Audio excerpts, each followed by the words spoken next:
Ce jour-là, le soleil battait son plein sur la plage de Saint-Malo. Un couple d'amoureux s'amusait à descendre les marches qui menaient à la plage, lentement, marche après marche, une à une, comme pour profiter pleinement de l'instant qui s'offrait à eux. Marche après marche, leur mental cessait. Seul l'instant présent prenait peu à peu tout l'espace et, plus profondément encore, lorsqu'ils arrivaient sur le sable fin, leur mental était serein, la déconnexion profonde. En même temps, il fallait dire qu'il n'y avait qu'à observer autour d'eux pour comprendre le spectacle auquel ils assistaient. D'abord, des enfants construisaient des châteaux de sable et couraient de la mer au château afin de ramener de l'eau.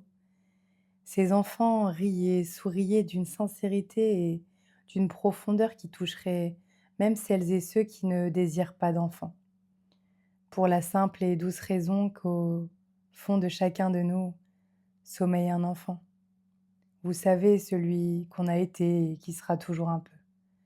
D'ailleurs, je sais que vous vous souvenez de cet enfant que vous avez été, qui prenait plaisir à faire des châteaux de sable. Ou alors, peut-être que vous étiez comme ces enfants qui, un peu plus loin sur cette plage, jouaient aux raquettes de plage. Ce que je sais, c'est que, peu importe l'enfant que vous étiez sur cette plage, vous pourriez retrouver son insouciance, ici et maintenant, juste l'espace d'une parenthèse. Ce jour-là, la mer faisait des va-et-vient, à l'image des hauts et des bas qui font partie intégrante de nos vies. Mathilde, l'amoureuse, lâcha la main de Victor. Pour observer de près les vagues, elle voulait les observer sous toutes leurs formes, et peu à peu, entre le bruit des vagues, leurs couleurs, leurs formes, elle sentait en elle une détente profonde. D'ailleurs, cette détente était 1000 fois plus profonde que précédemment.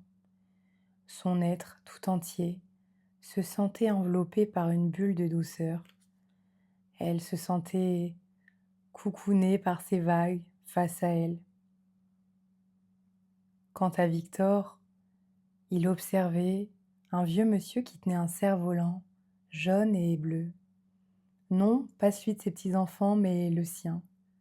Chaque été, il prenait plaisir à ouvrir son cerf-volant sur la plage de Saint-Malo.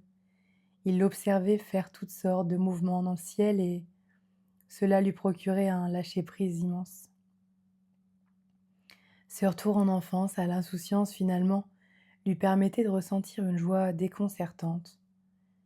Et tout d'un coup, Victor se rappela que lui, ce qu'il adorait quand il était enfant, c'était de jouer à la pétanque et aux jeux de cette famille. Et j'aime penser que ce week-end-là, quand Victor et Mathilde sont repartis de Saint-Malo, avec cette sérénité et ce calme intérieur, ils sont repartis avec une certaine idée.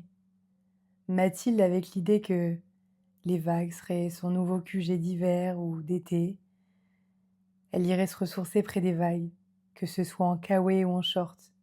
Quant à Victor, j'aime croire qu'il est allé acheter des jeux de société et qu'il a pris beaucoup de plaisir à y jouer, peut-être tous les week-ends avec ses amis, et puis que les étés, il a commencé à refaire de la pétanque.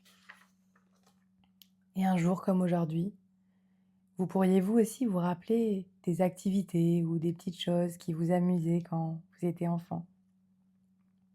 Et peut-être même que vous pourriez les intégrer dans votre vie d'adulte afin que votre vie ait plus de touches d'insouciance, de légèreté, de lâcher prise.